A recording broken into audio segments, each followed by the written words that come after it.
할렐루야. 오늘은 마태복음 14장 22절에서 33절까지 말씀으로 주님은 당신에게 어떤 분이십니까? 라는 제목으로 말씀을 나누도록 하겠습니다. 많은 사람들이 하나님을 만난 후로 그들의 삶이 바뀌고 하나님으로부터 엄청난 복을 누리는 경우가 많죠. 아브라함 링컨도 바로 그런 사람 중에 하나였습니다. 그런데 어떤 사람들은 그러한 하나님을 구경만 하며 교회 다니는 그런 경우도 있지 않겠습니까? 많은 사람들은 하나님을 믿고 복을 누리지만 그렇지 못한 사람들도 있다라는 말입니다. 그래서 나도 어떻게 하면 내 마음에 그 하나님을 진심으로 모시고 그분과 함께 동행하면서 그분이 일으키시는 기적을 경험하며 살 수 있을까? 이런 질문을 던지는 사람들도 더러 생기기도 하는 것입니다. 오늘 본문 33절에 보면은 비로소 베드로가 예수 그리스도를 하나님의 아들이라고 고백하고 있는 것을 볼 수가 있어요. 베드로뿐만 아니라 베드로와 함께하는 제자들도 그렇게 고백하고 있습니다. 그동안 주님을 따르고는 있었지만 주님에 대한 분명한 인식은 하지 못하고 있었다라는 말이 아니겠습니까? 그가 경험한 예수님은 어떤 분이었죠? 귀신도 쫓아내고 마태복음 8장 28절, 나병 환자도 깨끗하게 낫게 했죠. 마태복음 8장 2절, 중풍병자도 낫게 했습니다. 마태복음 9장 2절, 혈루증으로 고생하는 여자도 낫게 했죠. 마태복음 9장 18절, 맹인도 낫게 했습니다. 마태복음 9장 27절. 이와 같은 많은 기적들을 일으키셨던 분이 바로 예수님이셨어요. 베드로는 그런 분을 직접 보기도 했죠. 이런 예수님을 보면서 베드로는 이분이 보통 분이 아니구나, 뭔가 예사로운 분이 아니야 하는 생각에 주님을 신뢰하며 쫓고 있었던 것 같아요. 이런 분을 쫓아다니다 보면 좋은 일이 생기겠지라는 막연한 기대로 주님을 쫓고 있었던 것 같습니다. 물론 베드로가 생각하던 것들이 다 틀린 것은 아니겠죠. 그가 생각하던 대로 주님은 특별한 분이셨어요. 그런데 베드로는 예수님이 어떤 분이신지에 대해서 정확하게 꿰뚫고 있지는 못했던 것 같습니다. 예수님이 이 땅에 오실 때에 그 본질적인 그 예수 그리스도에 대한 깨달음이 없었던 것 같습니다. 단지 이분을 따르면 좋은 일이 생기겠구나 하는 정도, 이분을 따르면 나중에 한 자리도 할 수 있겠지 하는 정도로 따르고 있었던 겁니다. 그런데 오늘 본문에서 보면 주님이 어떤 분이신지에 대해 그가 확실히 알게 된 것을 볼 수가 있죠. 이 주님을 베드로는 어디에서 알게 되었습니까? 물속에서, 위기 속에서 알게 되었던 것입니다. 제자들이 배를 타고 건너편으로 가게 되었습니다. 밤 사경이 되었어요. 밤 사경이라면 새벽 3시에서 6시까지를 말하는데 가장 잠이 오고 피곤한 시간이었습니다. 그런데 그때 24절, 바람이 거스름으로 물결로 말미암아 고난을 당하게 되었죠. 그때 저 멀리서 물 위로 걸어오시는 분이 계셨어요. 바람도 불고 파도도 치니 그분이 정확하게 누군지를 잘 알지 못했습니다. 26절에 보면 제자들이 그를 유령인 줄 알고 무서워하고 있었다라고 하고 있습니다. 그때 주님께서 이렇게 말씀하셨죠. 27절에 보면 안심하라, 나니 두려워하지 말라. 안심하라, 나니 두려워하지 말라. 여기서 나는 누구를 말하는 것입니까? 예수님, 당신을 말하죠. 그런데 제자들은 물 위로 걸어오시는 그분이 주님이신지에 대한 분명한 지각이 그 당시에는 없었던 것 같습니다. 왜 그랬을까요? 첫째로 물 위로 걸어오고 있었기 때문입니다. 물론 주님은 귀신도 쫓아내고 각종 병자들을 낫게 하고 14장 13절에서 볼 수 있는 것처럼 5,000명을 먹이는 기적을 베풀기도 하셨지만, 그렇다고 그분이 물 위로 걸어오시라고는 전혀 생각하지 못했던 것입니다. 사람이 어떻게 물 위로 걸어 다닐 수가 있겠습니까? 그러니 그가 알고 있던 그 주님이라고는 전혀 생각하지 못한 거죠. 그래서 혹 유령일 수 있겠다라고 생각한 것 같습니다. 그것도 그러시면 예수님이 제자들이 자기들을 보고 배를 타고 건너편으로 가게 하시고는 기도하러 가셨죠. 주님이 기도를 빨리 마치셨다고 하더라도 배를 타고 바다를 가로지르고 가고 있던 자신들보다 먼저 도착해서 자기들에게 오신다라는 것은 시간적으로 보아도 공간적으로 보아도 도저히 상식적으로는 이해가 되지 않았던 것입니다. 그러다 보니 물 위로 걸어오는 그 존재가 그들이 알고 있는 주님이라고는 전혀 생각하지 못했던 것입니다. 그런데 주님은 어떤 분이셨습니까? 물 위로 걸어오시던 그분이 바로 주님이셨어요. 우리가 상식적으로 생각하는 그 이상의 분이신 겁니다. 시간적으로 공간적으로 초월하시는 분이셨습니다. 요한복음 20장 19절에 이런 말씀이 있죠. 이날 곧 안식 후 첫날 저녁 때에 제자들이 유대인들을 두려워하여 모인 곳에 문들을 닫았더니 예수께서 오사 가운데 서서 이르시되 너희에게 평강이 있을지어다.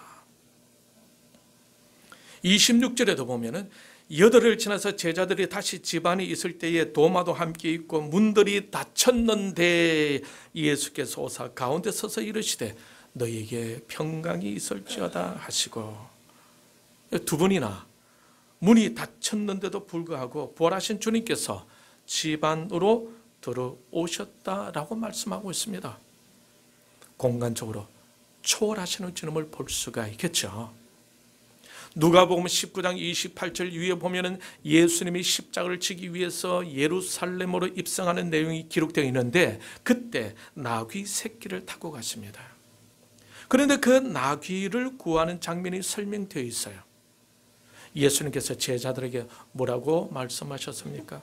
누가복음 19장 30절. 우리 한번 찾아볼까요? 누가복음 19장 30절. 너희는 시작. 너희는 맞은편 마을로 가라.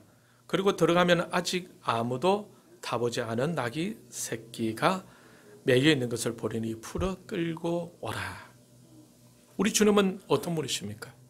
마을 건너편에 있는 상황도 훤히 알고 계셨던 분이셨습니다. 건너편에 나귀 새끼가 매여 있는 것을 어떻게 알 수가 있었겠습니까? 그런데 예수님은 다 알고 계셨던 거예요. 그렇다면 제자들도 건너편에 나귀를 볼 수가 있었을까요? 아니죠. 그런데 주님은 보고 계셨던 겁니다. 공간을 초월하여 모든 상황을 다 꿰뚫어 보고 계시는 전지하신 주님을 알 수가 있습니다. 그리고 마태복음 8장 5절에서 13절 말씀 보게 되면은 한 백부장이가 데리고 있는 하인이 있었는데 그 하인이 중풍병으로 고생하고 있었습니다. 그때 그 백부장이는 집에 누워있는 하인에 대한 이야기를 주님께 꺼내죠. 그때 주님께서 7절에 보면은 내가 가서 고쳐주겠다라고 하십니다. 그때 그 백부장이 어떻게 말을 합니까? 그가 하는 말이 말씀만 하옵소서. 그러면 내 하인이 낫겠다라고 이렇게 합니다. 그래서 주님은 그 백부장 믿음을 보시고 감탄하시면서 13절에 보면은 가라 내 믿은 대로 될지어다 하시니 그 즉시 하인이 나았다라고 말씀하고 있습니다. 주님은 하인이 있는 곳으로 직접 가시지는 않았죠. 말씀만 하셨어요. 그런데 멀리 있던 그 백부장의 하인의 병이 깨끗이 나았다라고 하고 있습니다. 우리 주님은 어떤 분이십니까? 시 공간을 초월하여 역사하시는 분임을 우리는 알 수가 있습니다. 제자들 중에서 물리로 걸어오시는 그분이 혹시 예수님이지 않을까 하는 생각을 한 사람이 누굽니까? 바로 베드로였어요. 그래서 베드로가 그분께 말을 하죠. 28절에 보면 베드로가 대답하여 이르되 주여 만일 주님이시거든 나를 명하사 물리로 오라 하소서. 여러분 여기서 베드로의 믿음을 볼 수가 있겠습니까? 만일 저분이 주님이셔서 나를 보고 물 위로 걸어오라라고 하신다면 자신도 물 위로 걸어갈 수 있겠다라는 이런 믿음을 가지게 되었던 것입니다. 물론 그가 물 위로 계속해서 걸어가는 것에는 실패를 했습니다만 그래도 믿음의 시도로 용기를 내어본 사람은 바로 베드로였어요. 이것을 보면 그래도 베드로가 수제자 자격이 있구나 하는 생각을 가져봅니다. 그래도 그나마 믿음이 있었구나. 믿음은 계산을 하고 움직이는 것이 아니라 믿음은 믿고 시도하는 것이 아니겠습니까? 우리도 베드로와 같이 믿음의 시도를 계속해 나갈 수 있기를 바랍니다. 과연 물 위로 걸어오시는 분이 유령일까? 아니면 진짜 제자들이 혹시 하며 생각하던 바로 그 예수님일까? 베드로는 의문을 가지면서도 주님이 오라고 하시니까 물 위로 발을 내딛습니다. 자, 여기서 29절을 자세히 보기를 바랍니다. 29절을 보면은 오라 하시니 베드로가 배에서 내려 물 위로 걸어서 예수께로 가되. 베드로가 배에서 내려 물 위로 걸어서 예수께로 갔다고 분명히 말씀하고 있죠. 여러분, 이 성경 주석에서도 이런 장면을 예수님의 요청으로 베드로가 일시적으로 물 위로 걸어가게 되었다라고 해석을 하고 있습니다.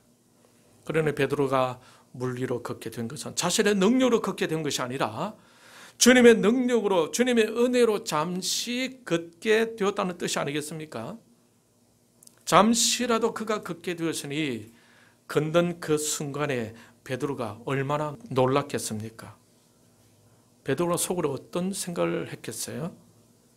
아, 저 유령 같은 저분이 진짜 주님이시구나. 그 순간 그에게 새로운 지각이 열리게 되었을 것입니다. 아, 주님은 물 위로도 걸을 수 있는 분이시구나. 이분은 정말로 예사로운 분이 아니시다. 그가 이전에 알고 있던 예수님에 대한 지식보다도 조금 더 깊게 주님을 깨닫게 되었을 것입니다.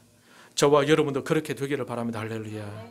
말씀과 경험을 통해서 보다 더 깊이 주님을 알아갈 수 있기를 축원합니다. 그런데 순간적으로 이런 저런 생각으로 혼란해 있을 때에 그만 주님에 대한 초점을 놓쳐버리고 거센 바람을 보게 됩니다. 거센 바람은 그의 집중력을 떨어뜨리게 하고 그가에서 순간적으로 깨닫게 되었던 예수님에 대한 새로운 인식의 흐름마저 깨트려지고 말았죠. 잠시나마 주님에 대한 깨달음으로 인해서 느꼈던 그 희열도 산산조각이 나버리고 물속에서 허우적거리며 목숨을 부지하기 위한 절규의 시간을 갖게 되었습니다. 그때 물속에서 그가 부르짖던 소리가 어떤 소리였습니까? 30절 여러분 같이 읽겠습니다. 30절 같이 읽을까요? 시작. 바람을 보고 무서워 빠져가는지라 소리질러 이르되 주여 나를 구원하소서 하니. 여러분은 물 위에서 주님께 말씀드릴 때는 분명히 28절에 보면은 만일이라는 단어를 사용하였죠.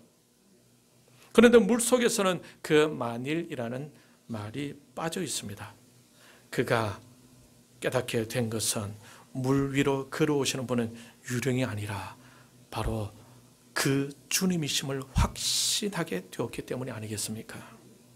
만일이라는 단어가 빠졌다는 것은 엄청난 놀라운 일입니다. 오늘날 많은 크리스찬들은 바로 이 만일이라는 단어를 사용하며 신앙생활을 하고 있지는 않을까요? 주님을 확신하지 못하고 의심과 의혹과 함께 주님을 못 믿어하면서 신앙생활을 하는 경우가 도로 있지 않겠습니까? 베드로가 그랬던 것 같아요. 그랬던 그가 주님의 능력을 경험하면서 그는 위기 속에서 아무런 의심 없이 주님이라고 부르짖게 되었던 것입니다. 이 베드로의 고백을 생각하면서 베드로라는 이름에 여러분의 이름을 한번 대입시켜 보시기를 바랍니다. 여러분이 지금 물속에서 빠져 허우적거리고 있다고 생각해 보십시오. 그 가운데 주님의 손길을 느끼게 됐다고 생각해 보세요. 베드로처럼 전혀 의심 없이 시공간을 초월하시는 그 전지전능하신 주님을 확신할 수 있기를 바랍니다. 그러면 특별한 하나님의 은혜를 경험하게 될 줄 믿습니다. 아멘. 베드로가 물속에서 주여 나를 구원하소서 하고 외치니 주님이 어떻게 하셨습니까? 31절 같이 읽겠습니다. 31절 시작. 예수께서 즉시 손을 내밀어 그를 붙잡으시며 이르시되 믿음이 작은 자여 왜 의심하였느냐 하시고 32절 배에 함께 오름에 바람이 그치는지라. 의심 없이 외친 주여라는 외침에 주님이 어떻게 하셨습니까? 바로 그에게 손을 내밀어 주셨죠. 그 손 내밀어 주시면 그에게 어떤 의미가 함축되어 있는 것일까요? 물속에서 죽어가는 자신에게 손을 내밀어 주셨다는 것, 그것보다 더 큰 은혜가 있겠습니까? 그것보다 더 큰 선물이 있겠습니까? 그것은 그가 느낄 수 있는 가장 큰 사랑이었을 것입니다. 아주 순수하게 베드로 외친 주여라는 그 외침, 만일이라는 단어가 빠진 주여라는 그 외침으로 그는 자신을 구원해 주시는 하나님을 경험하게 되었던 것입니다. 죽을 지경에서 그를 살려주셨으니 이젠 주님을 바라보는 눈길이 달라지지 않았겠습니까? 그 주님은 바로 자신의 생명을 건져주신 구원자가 되었던 것입니다. 하나님 아버지께서는 아들을 보내실 때는 영혼을 구원할 메시아로 보내는데 이제 주님에 대한 베드로의 인식은 주님에 대한 본질에 훨씬 더 가까워져 가고 있음을 알 수가 있어요. 그가 주님과 함께 배에 오르자 바람도 그쳐 잔잔해지는 것을 또 몸소 체험하게 되었죠. 자연도 순응해 하는 자신 앞에 서 계신 그 주님을 그냥 서서 바라볼 수가 없었을 것입니다. 베드로는 자연스럽게 바닥에 엎드려 절하게 되죠. 이것은 하나님의 그 위엄 앞에서 저절로 낮아지는 인간의 모습을 보여주고 있습니다. 대자연도 순종하는 가운데 자신 앞에 서 계신 그 주님을 온전한 정신으로 쳐다볼 수가 없었던 거예요. 그러면서 그의 입술에서 터져나온 고백이 바로 33절 배에 있던 사람들이 예수께 절하며 이르되 진실로 하나님의 아들이로소이다. 경험은 베드로가 하였는데 그것을 보고 있던 제자들도 인정하지 않을 수 없었던 그 하나님의 아들, 죄인을 구원하러 오신 그 메시아, 바로 예수 그리스도였던 겁니다. 오늘 이 시간에 이 사건을 성경을 보고 같이 묵상하고 있는 저와 여러분도 베드로를 보며 같이 고백하던 제자들처럼 우리도 함께 허리 숙여 고백할 수 있기를 바랍니다. 주님은 실로 하나님의 아들이십니다. 우리 같이 합시다. 주님은 진실로 하나님의 아들이십니다. 요한복음 3장 16절에 보게 되면 하나님이 세상을 이처럼 사랑하사 독생자를 주셨으니 이는 그를 믿는 자마다 멸망치 않고 영생을 얻게 하려 하심이라. 하나님의 아들이라는 이 고백 속에 어떤 의미가 있습니까? 하나님께서 보내실 메시아를 연상케 하지 않습니까? 우리 죄를 대신해서 죽으실 그 예수 그리스도를 고백하고 있는 것입니다. 베드로는 그가 따르고 있던 그 예수라는 분은 분명 뭔가 비범한 사람인 것 같고 예사로운 분이 아니시다는 것을 알고는 있었지만 그분에 대한 본질적인 깨달음은 없었던 거예요. 그런데 그가 이번 이 사건을 통해 예수 그리스도가 어떤 분이신지를 확실히 알게 되었던 거죠. 그분은 어떤 분이셨습니까? 하나님의 아들이셨습니다. 베드로뿐만 아니라 그 장면을 보고 있던 다른 제자들도 함께 예수 그리스도를 하나님의 아들로 구원자 메시아로 고백하게 되었던 겁니다. 이 장면의 말씀을 묵상하고는 저와 여러분도 같이 그렇게 깨닫고 고백하게 되기를 축복합니다. 우리는 죄와 사망으로 본질상 진노를 받아 지옥을 향해 가고 있던 우리였지만 그 주님이 우리를 구원하시기 위하여 생명으로 이끌어 주시기 위해 하늘로부터 오신 구원자 예수 그리스도 있음을 의심 없이 고백할 수 있기를 축복합니다. 이런 고백이 있게 될 때에 주님의 손길을 경험할 수 있고 주님의 기적도 체험하게 되는 것입니다. 그러면서 삶의 목적도 바뀌게 되고 주님으로 만족하며 주님의 영광을 드러내고자 하는 사명이 있는 삶을 살게 되는 것입니다.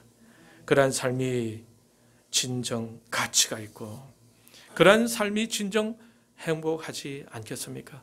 모든 사람들이 좋은 차, 좋은 집, 좋은 옷, 좋은 신발에 집중하며 자신의 가치를 높이며 살게 된다면 이 세상은 어떻게 될까요? 완전 물질의 노예가 되지 않겠습니까? 주님으로 인해 우리가 가치 있고 주님으로 인해 우리가 행복한 삶을 살게 된다면 보다 더 여유롭게 남을 섬기며 사는 삶이 되겠죠. 물속에서 주님을 경험한 베드로는 어떻게 될까요? 이때로부터 삶의 방향과 목적이 바뀌게 됩니다. 누구를 만나느냐는 매우 중요하지 않겠습니까? 예수 그리스도를 나의 구주, 나의 하나님으로 모시고 그분이 원하시는 삶에 초점을 맞추며 주어진 모든 시간, 주어진 모든 환경 속에서 감사와 즐거움으로 최선을 다해 살아간다면 미래에 반드시 하나님께서 높이 세워주실 것입니다. 하늘은 스스로 돕는 자를 돕는다는 말이 있지 않습니까? 스스로 하나님의 영광을 위하여 하나님의 뜻을 위하여 열심히 준비하는 자를 하나님이 더 도와주시고 사용하신다는 말이 되겠습니다. 사랑하는 성도 여러분, 주님은 여러분에게 어떤 분이십니까? 오늘 베드로와 제자들이 고백한 그 하나님이신 줄 믿습니다. 할렐루야. 그분은 바로 하나님의 아들이시며 우리를 죄와 사망에서 생명으로 인도해 주시기 위해 오신 구원자이십니다. 이제 한 해의 마무리 때가 점점 다가옵니다. 남은 이 한 달 동안 베드로가 물속에서 고백했던 것처럼 주님을 하나님의 아들로 나의 주 나의 하나님으로 고백하며 하나님의 은혜와 복을 더 깊이 경험해 가는 저와 여러분, 그래서 하나님께서 귀히 쓰시는 우리 한소망교회 공동체가 되시기를 주님의 이름으로 축원합니다. 이 시간 말씀을 생각하면서 같이